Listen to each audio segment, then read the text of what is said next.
On Saturday, the 11th of November, a Lancair 4P turboprop experimental aircraft went off the end of the runway at McKinney, Texas. Here's what we know so far.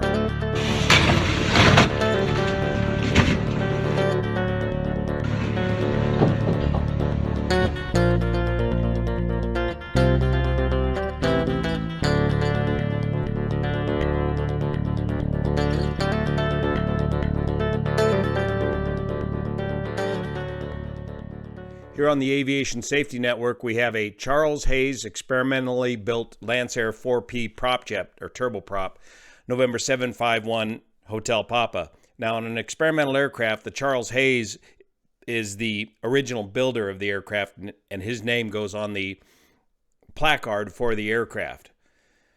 I don't know if this was the owner-builder that was flying the aircraft at the time of this incident.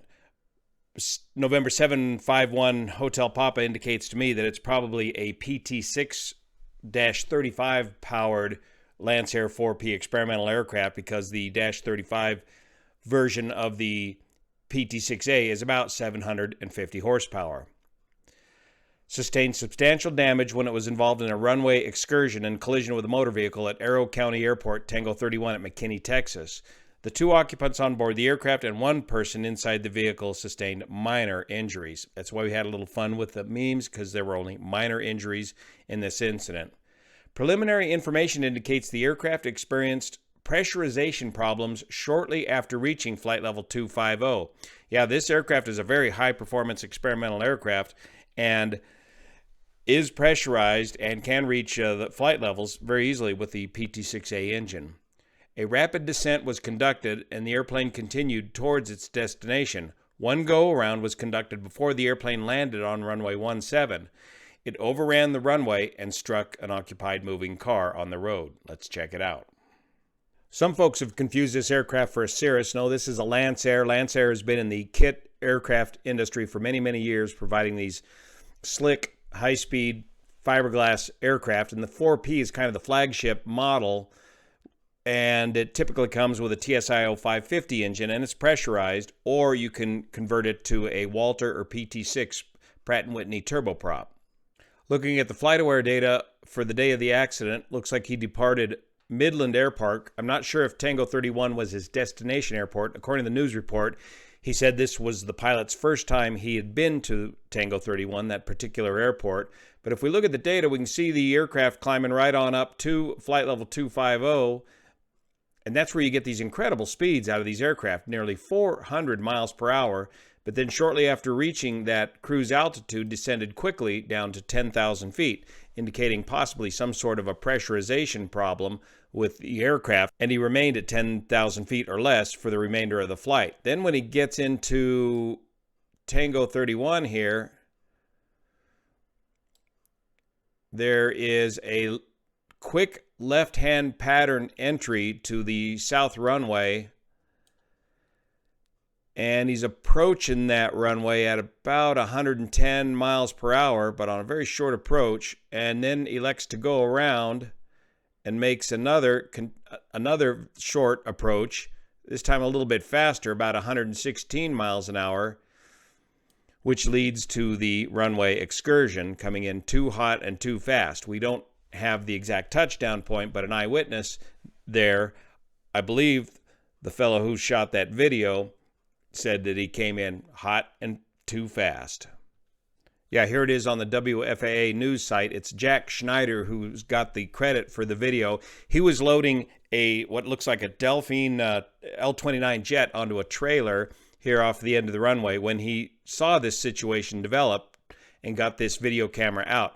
And this is a common question I get on the channel here. Are we seeing more of these kind of accidents, or are we just seeing more recordings of these accidents? And the accident rate has not changed a whole lot over the last couple of years, but we are seeing, everybody's got a cell phone, so we are seeing a lot more of these accidents posted, especially on social media. Now here's the airport, Tango 31, Aero Country. It's a small 3,000-foot north-south strip at the 765-foot elevation, very near McKinney National Airport, which is a much longer 7,000-foot strip. So I'm not sure why the pilot wanted to come into this shorter strip. The Lancair can handle a 3,000-foot strip if done correctly.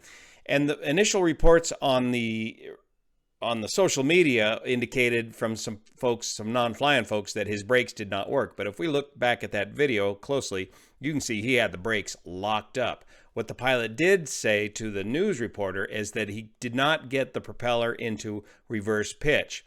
Well, if done correctly, you still should have been able to land on this 3,000-foot runway with that aircraft, regardless of whether the prop went into beta or not. And if we go to Google Maps, here's the Aero Country Airport, 3,000-foot long strip in between a lot of housing, dense housing. North-south runway 17 was the landing runway, and the overrun occurred over here off the departure end of 17, or the approach end of 35, here on Virginia Parkway, which is located very close to the end of the runway. And so there's the fence that the aircraft went through, and the road is just right on the other side of this overrun area of the runway. And over here was where the video was taken, probably right over here, where he was loading that L-29 Delphine jet. So if we go back and look at Jack Schneider's video, you can see the brakes are locked up and he is smoking those main wheels. But it appears as though the prop did not go into beta mode or reverse pitch.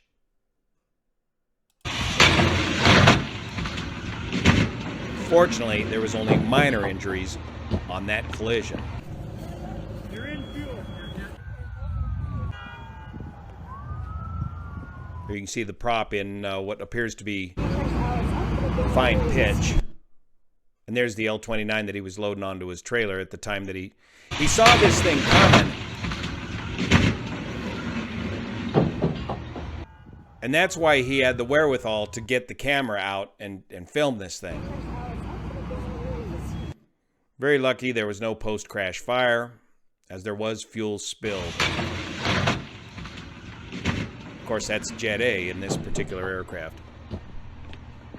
So a runway excursion of a high-performance experimental aircraft on a relatively short runway, 3,000 feet, but it should have certainly been able to handle this aircraft. So investigators will have a lot of questions for the operator of the aircraft. What was the problem with the pressurization system? It looks like they got the aircraft down in time to avoid a lot of hypoxia problems. If they had a pressurization problem, were they able to get oxygen on as they started their emergency descent? Was there any lingering effects of hypoxia? It seemed like a good long time from the distance that they got the aircraft down to 10,000 feet before they landed the aircraft. And what was their original airport destination? Was this their original destination? What caused the go-around? It could have been any number of things. We don't know. A lot of questions for investigators regarding this runway excursion. Thank you so much for your support of this channel, especially the folks over on Patreon that make this content possible. See you here.